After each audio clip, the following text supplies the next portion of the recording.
Malcolm is expected back in July, so Becky can expect his proposal in person. As for the wedding, she wants to be an October bride, and we wish them both the best. Most of us know. Good afternoon, everyone. I'm KMAC 28's Erin Kennedy. We have some breaking news to report this afternoon. Around 7:45 this morning, police responded to a check subject call here at the Windcrest Estacado Apartments on 512 North Martin Luther King Boulevard. When they arrived here at apartment 4101, they found single mother 45-year-old Tammy Cooper, her 11-year-old daughter Jasmine Mahogany Allen, and her two twin 9-year-old boys, Cadiz Allen and Kashelm Allen. A friend discovered their bodies when she came to pick the kids up for school. She noticed that the door was ajar. Police are thinking that there might not have been forced entry because the door was ajar. Police described the scene as bloody and violent. The bodies were found in the bedroom, the living room, and the kitchen. And since there was a struggle, there was furniture overturned. Police believe that the suspect may have gone to a local hospital and he may be injured. They're asking anyone with any information to please come forward and contact the Lubbock Police at 741-1000. Of course, stay with KMAC 28 and we will keep you advised. I just spoke with Lieutenant Victor Quintana. He told us that we will have an update at 4 o'clock this afternoon. Oh, it's going to be wet. I'm going to show you a mistake I made. I'm wearing cotton pants. Don't mind my color flashing. If you can see, I'm only standing out here a few minutes and I'm already 3 inches deep with my cuffs in this rain. It is so wet.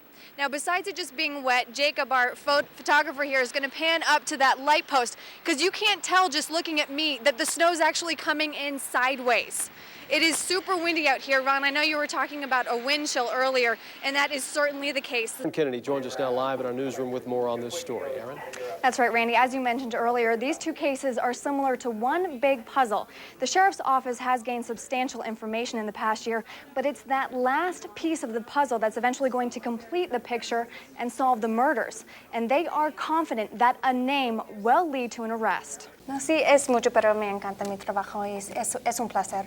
De verdad. Pues a nosotros es una gran ayuda y encantado de que estés en el equipo de Sí se puede. Bueno, gracias por invitarme, mucho. ¿Y aquí qué vamos a presentar ahora? ¿Qué información nos tienes? Sí, vamos a empezar con un gran cuenta, de verdad. Erica Ponce es la primera hispana para ganar el título de Miss Lubbock 2005 y es increíble, de verdad, es hermosa y amable, mucho, pero describe todo como un honor y ser la primera hispana en ganar el título. ¿Y tenemos algo en videotape? Sí, ahora. Con mucho orgullo, Erica Ponce demuestra su cinta. Como la primera hispana en ganar el título, describe el premio como un honor y una oportunidad. ¿Tienes metas para las mujeres, las niñas? Dime sobre estas metas con las mujeres y las mujeres hispánicas.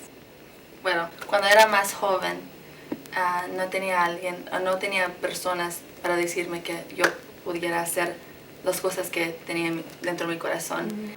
Well, Carla, what most students and tech parents don't know is that Texas Tech officers basically have two choices when dealing with students. If hand-to-hand force isn't working or if their presence isn't enough, the officers are required to use deadly force against the student. Well, Carla, they're upset and frustrated. Even though there were witnesses, none have the same story. In fact, some say that Willis just found the gun and accidentally shot himself. Others say Willis got the gun from a family friend. So right now, all Ronald's family really wants is the truth and closure. This is the uniform that the Cowboys will be wearing when they walk out on Thanksgiving Day, the same uniform that they wore in 1960. As Tracy just mentioned, even though the Cooper family actually lived in this complex with other families, a lot of people are saying that they just have no idea what happened. Most neighbors say this is a quiet community. In fact, I spoke with one woman who said she moved here to get away from the... Besides spending time with his family, his 6 brothers and sisters, Ronald loved to ride his bike, and he'd often ride it over here to the Parkway Village Apartments so he could hang out with his friends. The official word is cowboy correspondent, but we are here with the only Redskins fan in the bar. Trey, tell us, you said you're diehard. I grew up in Washington, lived there my whole life. Forced to move here to Texas because my wife made me move, so. And so here, anybody throwing things at you yet? What's that? Anybody throwing anything at you? Not yet. Anybody? No, okay, Trey, so thank you. We appreciate it very much. If anybody wants to come down here and tell Trey otherwise, you better hurry. In the meantime, back to you, David. Go Redskins. Y es para beneficiar los artistas, ¿verdad? Sí, sí, los artesanos que hacen todo esto, que sí, de todas partes del Y mundo. buenas regalizas para la Navidad, ¿no? Oh, sí, y tenemos los The White House staff has decked the halls and the rooms of 1600 Pennsylvania Avenue with Christmas finery. Join First Lady Laura Bush on a holiday tour of the presidential home. So you're wearing something fashionable instead of something keeping your feet warm, aren't you? No excuses, Ron. You're right. I'm wearing sneakers and I have water that's coming up to my knees. Each time, okay, you can see the back of my pants here. We're getting snow on them. The back of my legs are completely wet because we're standing into the snow.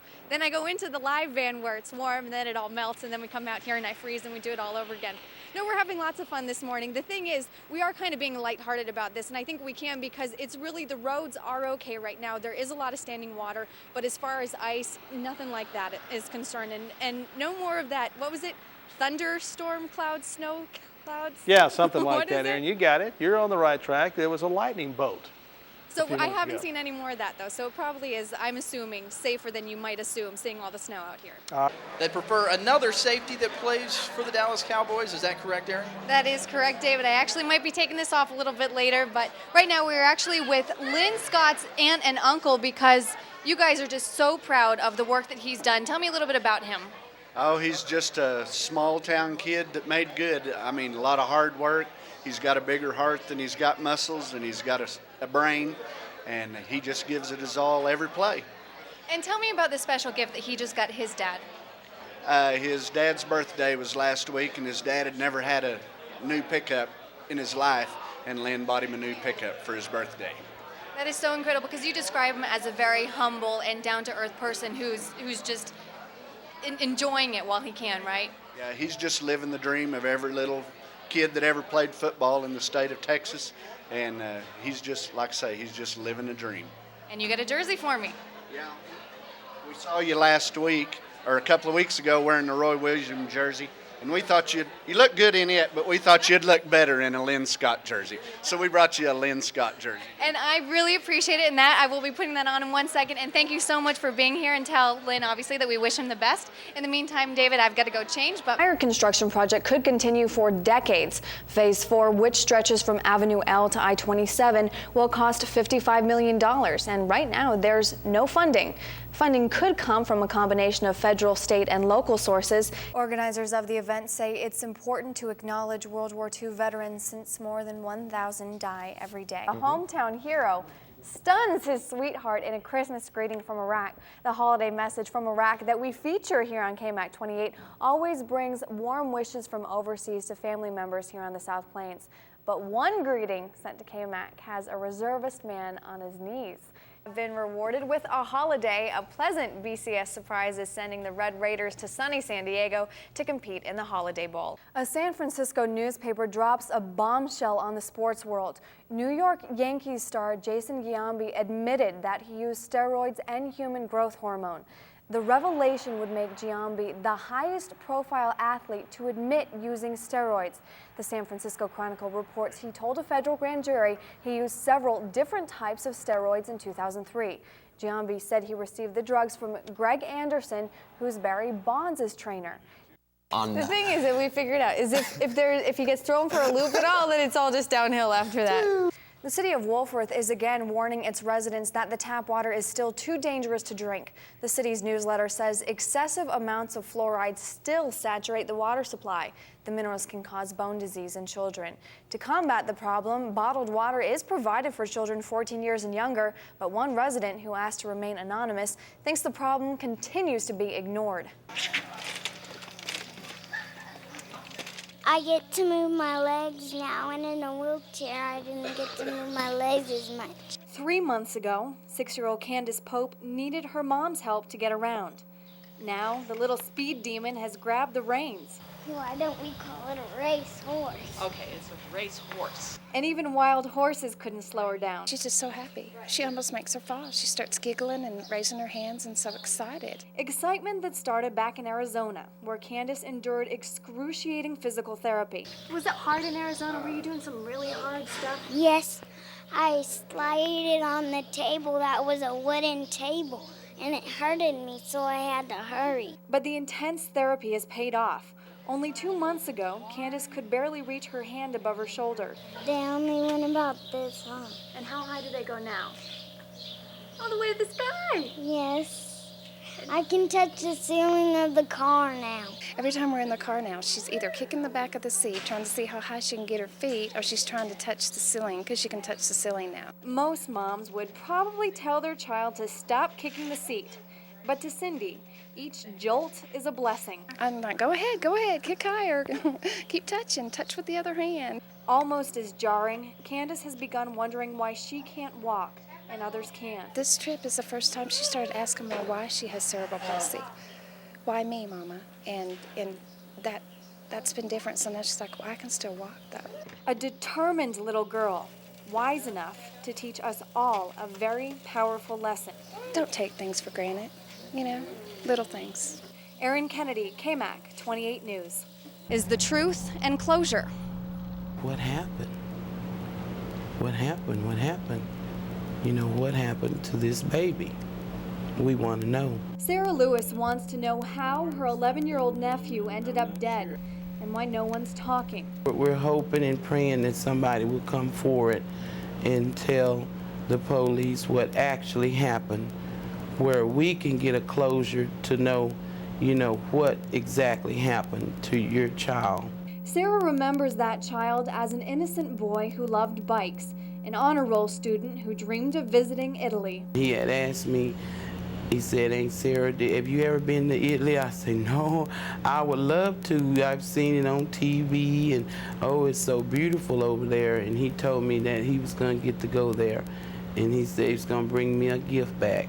Ronald's principal says every student at Alderson Academy will miss his spirit and generosity. He was the one that whenever he saw you, he would give you great big bear hugs. To everybody, he just loved the bear hugs. I had my arm around him talking to him the other day, and he just looked up to me and said, "Miss Matson, I love you." All I can say is it's so sad, such a tragic, that we had to lose him at this young age. Principal Matson says Alderson Academy has 8 crisis counselors on hand to help all the teachers and students coping with Ronald's death. I said, God knows there's something wrong. So I ran over there to Miss Gloria and told her, did she see Tammy? And they said they haven't saw Tammy. So I said, it's something wrong somewhere. Friends and family began to worry when Tammy didn't answer her phone. Moments later, they found out Tammy and her 3 children had been brutally murdered. My stepdad had came and he was like, "You better lock the door while you're here asleep," and you got the door unlocked. They just found this woman and her kids dead. She never did hurt nobody. That's what I'm saying. She never did hurt nobody. While neighbors waited for answers, they spent the morning remembering a loving mother and her 3 young children. Emily Fountain has known Tammy for 34 years, but they just recently reunited. I was going to the mailbox and she asked me my name, and I told her, I said, "My name is Emily Fountain." She just jumped up and hugged me. I said, "Be careful, I just had surgery." She was so glad to see me. She was in a suite, and her kids was real sweet. Them twins were real sweet, and the little girl was sweet. Yeah, she had some nice kids, though.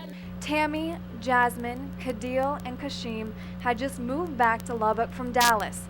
Neighbors say the Coopers had only been in their new apartment for 2 months. Now they want answers. I didn't hear nothing last night, and I was up till like 3 o'clock. I didn't hear no gunshots or nothing. I don't know what could have happened. Erin Kennedy. Feliz año nuevo a todos. Sí, Ándale. Feliz año nuevo para ustedes también. Gracias. Vamos a platicar un poquito aquí con Erin. Sí, verdad. Pero como tú la entrevistaste antes, por favor, inicia la entrevista, por favor. Sí, eso es que Erica es la primera hispana en ganar el título de Miss Lubbock 2005 y ella quiere decirnos sobre sus propósitos y porque tiene algunas metas, ¿verdad? Sí, muchas metas. Bueno, primero eso fue la primera vez que tenía ese talento en la competición, ¿verdad? Y creemos que sería la primera vez para Miss Texas. Sí. Y un poco, creo que con Erica la cosa más importante es que ella tiene estas metas, pero Sería la misma, the same mentoring program, aunque no tuviera la corona, ¿verdad? Es una pasión dentro de ¿verdad? Yes. House. Aaron, Jesse Garcia, the man charged in the case, was supposed to go to trial this morning. What happened? Well, Carla, a lot. For the past 3 years, friends of 72-year-old Earl Powell have waited and waited. And today that wait was finally supposed to come to an end. The man charged with failing to stop and help Powell was supposed to begin his trial here today at the Lubbock County Courthouse. But instead, for the 7th time, his trial was postponed. Now friends say they're just plain tired, and it's time for this case to come to a rest. It's very hard when you know that someone just absolutely just left someone on the street, and maybe even knowing that, for dead. Almost 3 years ago, Earl Powell was busy raking leaves and gravel along FM 400. For most of his 72 years, that was how Powell made his living. Wherever there's cans, he was out there picking them up, and that's just Earl. That was Earl. Cleaning up Slayton, Texas, keeping Slayton clean. On April 10th, 2002, Powell was struck by a hit-and-run driver. 2 months later, he died. Now, 3 years later, even though Jesse Garcia admitted to hitting Powell, he's yet to go to trial. Monique Ruiz was the closest Powell had to family. I think it's time that it needs to go to court. We need to put an end to this, and that let our community rest and let Earl rest in peace. Early Monday morning, Monique left her shop here, put a note up on the door so that everybody would know she was at the courts, keeping a promise she made to Earl 3 years ago. Because I told him I was going to do it, and I will. I'm going to be there the day of the court hearing, in behalf for him. No matter how long it goes on. No matter how long it goes on, I'll be there for it. Jesse Garcia's case has been postponed for a variety of reasons. First, he's had 3 different attorneys and he's filed for a continuance several times. But most recently, District Attorney Bill Souter told me that the prosecutor in this case thought that Souter had actually spoken with certain residents of Slayton, but it turns out Souter hadn't. He says that this is just a complete mistake and it never should have happened. And for this postponement, there are absolutely no excuses. Reporting live from the Lubbock County Courthouse. Well, a Lubbock man logs onto the internet looking for love. 2 years later, he marries a woman from China, a woman he calls his soulmate. Then, just days after receiving her green card, his wife leaves. KMAC 28's Aaron Kennedy investigates whether this marriage covered up a more deliberate plan. And I thought it was love at first sight. We both just fell for each other. After 2 divorces, Russell Ghost believed he'd finally found his one true love, his soulmate. But instead of love at first sight, it was more like love at first message. Ghost met his soon-to-be wife on a website called soulmates.com. But there was one catch. Sarah lived in China. I sent her out a bunch of tapes to learn English, and every day I'd call her, I'd teach her anywhere from 1 to 10 words. As Russell and Sarah got to know each other over the internet, they began to talk about marriage. After 2 years, they wed. Now, looking at it, do you think that she was using you? Yes, I do. I've asked several times, did you just come here to get a green card? She says, I don't care about a green card. Ask her if she's going to leave me. She says, no, we got married, we're married for life. But instead, after 20 months of marriage and 1 week after she received her green card, Sarah left. I really do. I really think she planned this out. At times I don't think she ever loved me at all. Sometimes I feel like just a sugar daddy. Ghost says he spent thousands bringing Sarah to the States and buying her clothes. He also says he shelled out $20,000 to buy Sarah's mother an apartment in China. But since Russell and Sarah lived in America, Ghost had to put the apartment under Sarah's mother's name. Now Russell says he's lost $60,000 and 1 car. Do you think she loved you? I thought so. I don't know now. I don't know how anybody can just up and disappear and not have any kind of contact if there was love. According to Sarah, it has nothing to do with love. After seeing a promotion about this story, Sarah called KMAC 28. She tells me the reason she left Russell was because he was abusive. According to Russell, she woke me up saying, you're scaring me. And she takes off, and then the police show up saying I poured beer over her head and I did no such thing. She says, you don't remember. Russell says he never abused Sarah in any way, and even though she's gone, he wishes her the best. However, he says he wants a divorce to put this behind him, even though he still loves her. Wherever she's at, I hope she's happy. Do you still love her? Oh, yeah. Can't just stop love. Erin Kennedy, KMAC 28 News. Kind of a tough story there. Tough story, yeah. That happens a lot, though, across the country. Yeah. It's happening. And according to Immigration and Naturalization Services, the only way Sarah would be able to remain in the United States would be if she proved Russell abused her. Otherwise, if she just wants a divorce, she will likely be deported. Well, the general sings the praises of the... What did they tell you about what you may or may not find or anything that you're looking for? What did they tell you about that? They said, I mean, look for anything, clothing, jewelry, anything a 16-year-old girl might wear. They said even look for men's clothing. Okay, very good. And what is your first and last name? Angie Gorski. Can you spell last name? Gorski. Great, thank you very much.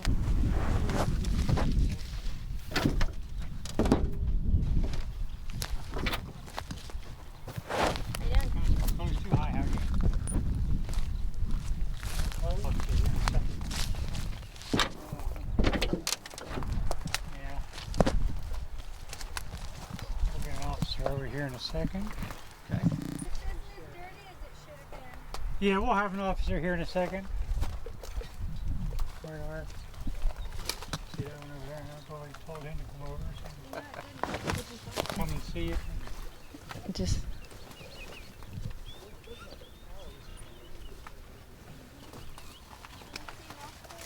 Yeah, the officer right here. We've got 2 spots here. We've got a red spot in the front.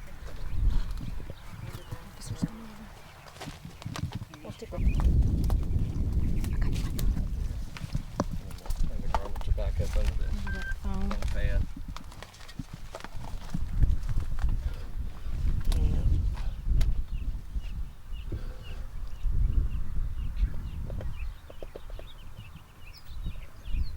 That doesn't look like blood, but doesn't mean it isn't.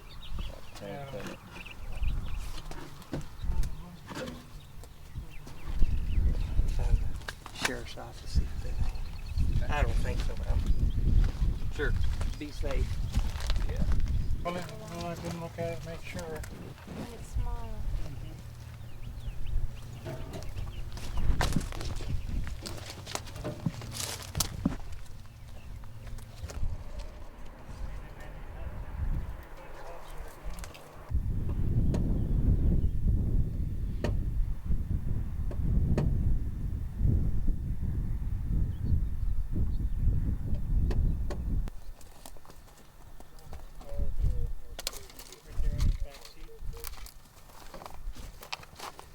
She doesn't think that they've been here that long, but We found what looks like a New Hastings card on the ground. This side is up, so it's really warm, but this side looks new. Does that mean anything? No. Okay. Is there a name on it? No. It was that, the side with the name was up, so it's worn out. Oh, okay. Yeah. Okay, just leave it. Appreciate it.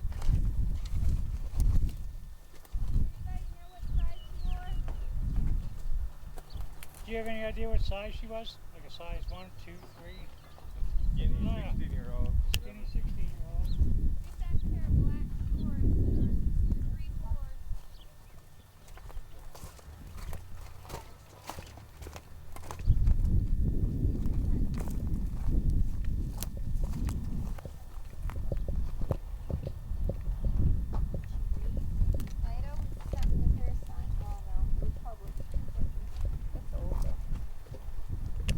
Sock too, but that was pretty old. It still had rust on it. There's the black one over here. And there's a purse. The girls will see. But she didn't take the purse.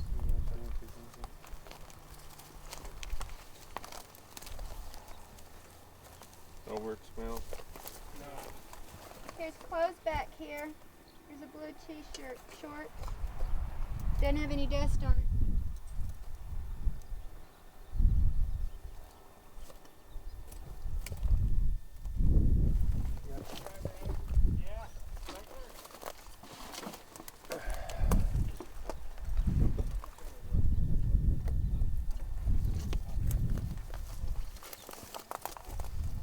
Did you see what size that was? No, I haven't looked. Pair of shorts.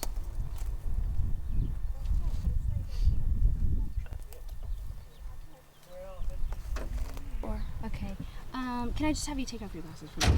I'm sorry. Beautiful eyes. I was happy to wear my glasses. There you go. Okay, just look at me. Tell me when you're ready. Mm-hmm. Is that your first or last name? Dana Gilchrist. Can you spell last name? Gilchrist. And the first name? Dana. Dana, how's the search going? Slow. You don't know what to look for. So you're just looking at everything, and then if you think you find something, then you call over your team captain and they check it out. So far, what have you seen out here? We've seen clothing, we've seen purses. We're looking for small things. We think she's small. So anything that a young teenage girl might wear, and I work at Coronado, so I'm used to seeing their clothing. Did they tell you to look for, I mean, she apparently left in the night or in the early morning. Did they say look for pajamas or look for? No. They gave us just look for clothing, jewelry, anything a young girl might have. Why are you out here today? It's important to give back to our community, and I feel for the family. Are you worried that you may find her? Yes. I don't want to find her. Did they prepare you at all, or did they tell you what it could be like if you did find her? Yes, and they have an age that they don't want to drop below, because just in case you do find her, in case you find parts of her. They said it's more of a recovery now. They're hoping, that she'll just walk in the door, but it's been a long time. Did they say what to do if you do find her? Don't touch it. Don't touch anything. We're using sticks, trying not to contaminate anything. Just not, look, but don't contaminate, which is hard because they want you to move things, they want you to open things, but then don't mess it up, and it sounds conflicting. And when you heard about that they were going to have volunteers out here, did you right away sign up, and what went through your mind? How long it would be, everybody's crushed for time and things like that. And get here early, which sort of didn't matter because we had such a large turnout that it took a long time to get everybody processed anyway.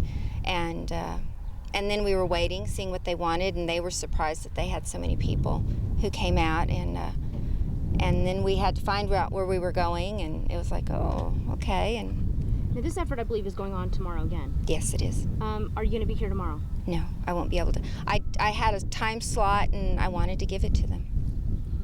Why was it important for you to come out here and volunteer? I work with kids. She's the age group that I work with, and it's distressing to me. Are you a mother? Yes, I am. How does it feel as a mother to be searching for someone else's child? It's scary. It's painful, knowing that somebody might possibly hurt somebody else's child. And so you do what you can, you help where you can. And I'm sure that the family appreciates it, seeing all those people out here. Well, they're in our prayers. Very good. Well, thank you, Mom. I do appreciate your time. Thank you. Parts of her. There are animals out here. There's a dog who stays out here. So when dogs get hungry, they're carnivores. So it's all around distressing. She's the age group that I work with. Well, I never searched for that. It's going to be dirty, but certain things you pick it up and it's like, this isn't very dirty. And then you begin to wonder, well, has the car been here very long? The car hasn't been here very long. Then you can go, oh, well, it's just rolled in. But they found some stuff over there, and it's like, I don't know. You walk.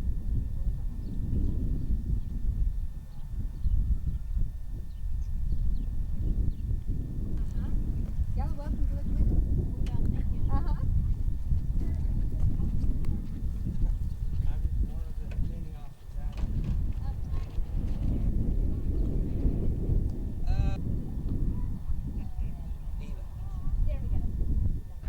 In this search for Joanna Rogers, Julian, you want me to walk towards you? 3, 2, 1. In the search for 16-year-old Joanna Rogers, these volunteers are told to look for anything, a piece of clothing, a piece of jewelry, anything a 16-year-old girl may be wearing.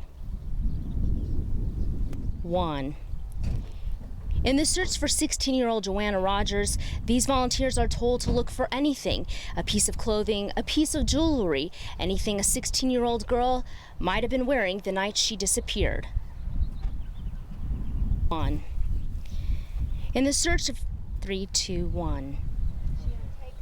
In the search for Joanna Rogers, these volunteers are told to look for anything, a piece of jewelry, a piece of clothing, anything that a 16-year-old girl may have been wearing. 3, 2, 1. In the search for 16-year-old Joanna Rogers, these volunteers are told to look for anything, a piece of clothing, a piece of jewelry, anything that a 16-year-old girl may have been wearing. In the search for 16-year-old Joanna Rogers, these volunteers are told to look for anything, a piece of jewelry, a piece of clothing, something that 16-year-old girl may have been wearing. Slam it down. Yeah, just look again. Slam it down.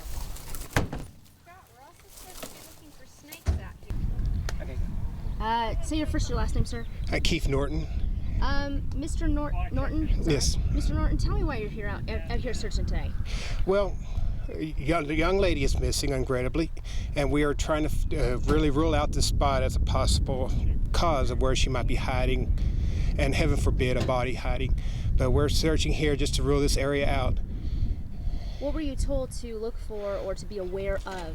Clothing, jewelry that teenagers may wear, maybe scattered bones, maybe odors. They went pretty in detail what we should look for. How detailed did they get? Very detailed.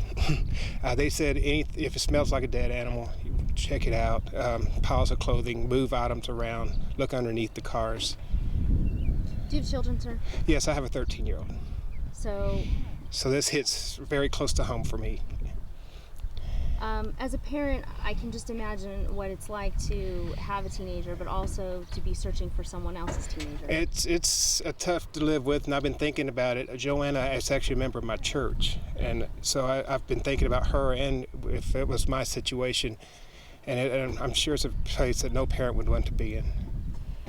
I'm sure that, I'm just amazed at the community. The community here is such a great community. We're coming all together. I mean, what did you think of when you saw like 500 people? I was very surprised. I didn't think there would be 500 people here, and I thought it would be much smaller. So I appreciate the community coming out like they did and volunteering their Saturday to help us out. Are you out here with your wife? I mean, what did your kids tell you? Actually, my daughter lives in Hawaii, but no, I'm out here by myself. So, are you worried that you may find a body? It's crossed my mind, and yes, I am worried, but I'll just keep looking, and I'll hopefully, heaven forbid, if I find anything. Are you going to be out here tomorrow? I might. I have a class I got to go to this weekend, but I'm going to try. I'm going to try to be here tomorrow. How important was volunteering today for you? It was very important for me because I know the family, and I've talked to Joanne. I really didn't know her that well, but so it was real important that I came out and volunteered my time to help with this search. Scary thought to think that a teenager could go missing for this long. Yes, it is. But it's happened. I was in San Diego when the Westerfield case, so and that went for a while. But yeah, it's a pretty long time to be missing. What is your hope today? That we get a phone call. She's in some other state and wants to come home. That's my hope. And not a body. Yes, right. No bodies. Very good. Thank you, sir.